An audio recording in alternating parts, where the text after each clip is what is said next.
Hello everyone, this is Shannon from That's So Pow, and today I'm here to bring you my week 11 reads of 2019. This week I read three things, two of which were buddy reads, and one of which was a novella that I just could not help but pick up. The first book that I finished this week was Trail of Lightning by Rebecca Roanhorse, and this is a book that I buddy read with my cousin Jade from Bedtime Bookworm, who I will link below, and it was such a great experience to do this as a buddy read. There was a lot going on in this story, and reading it together was a great way to discuss what was going on as we read through it. I thought that the world building in this was fantastic. Rebecca Roanhorse, I believe, is indigenous, so I don't know if she is Navajo or if she's of a different tribe, but she created this post-apocalyptic world where in the US, a lot of the American government has been wiped out by enormous waters that have risen during global warming, but the Navajo Nation has built up walls and is, in a sense, completely independent and free in this new post-apocalyptic world. But there are a lot of magical things that have come to life, and a lot of the traditional Navajo folklore and mythology is now real again, and people are fighting against monsters. The main character, Maggie, is someone who has had clan powers awoken in her. So all of the Navajo mythology was amazing in this story. I absolutely loved it, and I really liked Maggie, the main character. She's dealing with a lot of PTSD and a lot of issues of blaming herself for being the victim.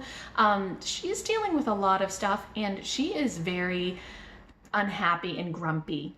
And I really like main female protagonists who are not nice. I think that that's a great feminist thing to do, to make your main female character a little bit difficult. So I really liked that part about Maggie. So the story itself follows her as she's hunting down monsters and trying to figure out where some of these monsters are coming from. A lot of that I liked. However, there were some issues with this book for me. Number one being that it's kind of violent, and I'm not a huge fan of violence, especially the more graphic it is, the more difficult it is for me. Going in, I knew that this would be an issue. However, I had read a short story by Rebecca Roanhorse before called Welcome to Your Authentic Indian Experience, which I will link below, that was so good that I decided, you know what, I want to read this anyway. But the violence was a little bit of a problem for me. It was throughout the whole book and kind of graphic.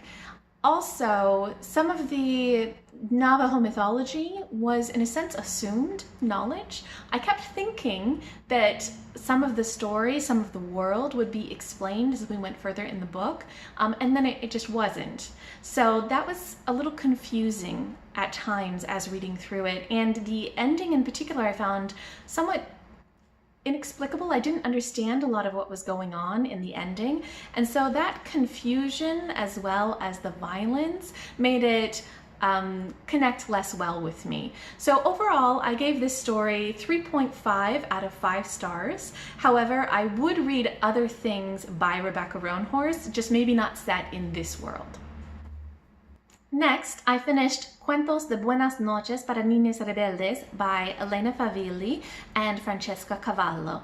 And this was my first non-English book of the year, so go me. I'm very happy that I finally finished this. This was another sort of semi-buddy read with a different cousin who we both wanted to read more in Spanish, and so I suggested we read this together, but we've both been kind of goofing off and not reading it for a couple of months, but I finally finished it this month. It was one of my main priorities for Women's History Month, and I loved it. I have read the English version before, which is Goodnight Stories for Rebel Girls, so I knew a lot of it going in, but it had been, I don't know, a year or two since I'd read it, so I'd forgotten a lot of the stories. And this is a collection of 100 mini bios of various women who have resisted societal pressures in order to pursue their own passions. It was so inspiring. As I was reading this, I was trying to read a couple of stories each night. I just felt so inspired, and I just want to go out and read full biographies on all of these women now. It's really wonderful. Not just that, but there's images that go along with each of these that are absolutely beautiful. If you haven't checked out this book, I really recommend it. I am going to try to do a longer review, we'll see how it goes, in Spanish later this week for this book. So if you're interested in hearing a little bit more of the details about the story, go ahead and check that out. I will have English subtitles, so if you don't understand Spanish, you can follow along. If you understand Spanish, I still recommend the subtitles because I don't think my Spanish will be that good. Anyway, this book I gave 5 out of 5 stars. Absolutely loved it, highly recommend it. Lastly, I finished The Haunting of Tramcar 15 by Djèlí Clark. I was so excited. I had put a hold on this as soon as I'd heard about it. Djèlí Clark is the author who wrote The Black God's Drums, which I loved. I read that in February and it was spectacular, and I've fallen in love with Djèlí Clark's works. Rachel at Kalanadi, whom I'll link below as well, had talked about The Haunting of Tramcar 15 right around the time that I had finished up The Black God's Drums, so I knew I needed to get my hands on this. And as I did, I also discovered that The Haunting of Tramcar 15 is set in the same world as a short story published online, which I will link below, called A Dead Djinn in Cairo, that Djèlí Clark had done. So I'd read that and I knew I was loving the world building that he'd done for this. And the Haunting of Tramcar 15 was wonderful. It was so perfect. So this world is set in 1912 in Cairo in an alternate history steampunk type universe where 40 years prior to this, a portal to the dimension where the Djinn and other magical beings live was opened. And so the world now has magical beings in it, and it has changed the way that history developed such that Egypt becomes independent of England and becomes sort of a big cosmopolitan world power. And this novella really explores some interesting themes. It is about 2 male detectives who work for the Ministry of something to do with magic, and they are trying to uncover what's going on with the haunting of this tram car and try to exorcise whatever being is occupying it. And through the process of this detective work, they interact with a lot of different people, and there's a lot of themes of religious tolerance and issues of immigration and women's suffrage. There's so many really, really interesting themes packed into this little novella. Plus, it's a very cute little, almost buddy cop type of story.